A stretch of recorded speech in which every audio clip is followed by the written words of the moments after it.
Hello বন্ধুরা, আবার আজকে একটা রেসিপি নিয়ে চলে এসেছি। তো দেখো, আজকে করব আমি ডালিয়া। তো আমি কড়া বসিয়ে দিয়েছি। তো আর এইদিকে হচ্ছে এই যে মুগের ডালটা আর ডালিয়াটা সেদ্ধ হচ্ছে। তো তোমাদের চলো দেখাই। কড়া বসিয়ে দিয়েছি, এতে আমি ফোড়নে দিয়ে দেবো জিরে, শুকনো লঙ্কা।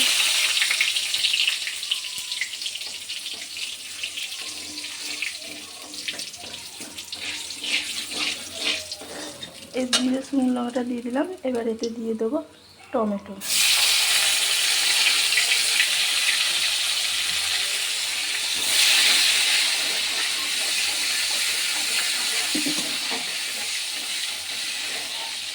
এবার এতে দিয়ে দেবো স্বাদ মতো নুন।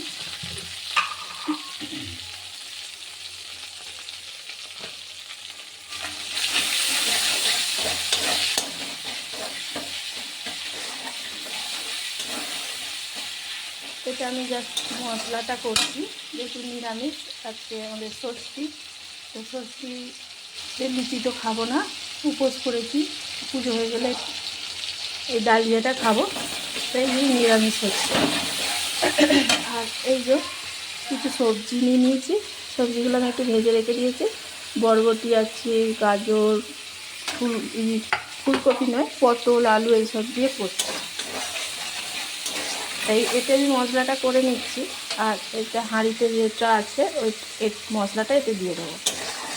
তোমাকে দেখাচ্ছি। এতে কিন্তু এবার আমি মশলা দিয়ে দেবো।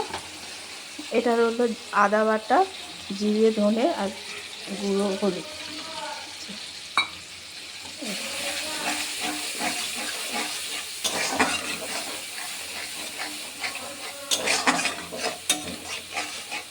আজকে ষষ্ঠী, ভাত খাবো না, আর লুচিও গরমে ভালো লাগছে না, তাই নিরামিষ ডালিয়াটা করে নিচ্ছি। এটাই আমরা খাবো।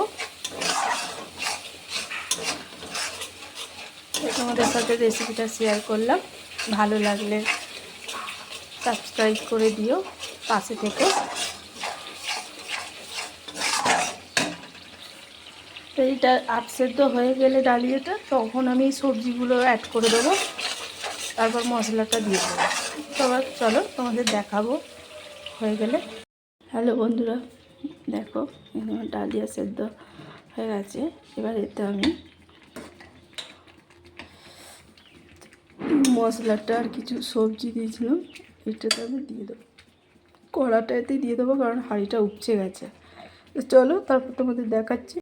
বন্ধুরা, এই যে আমার ডালিয়া হয়ে গেছে, দেখো।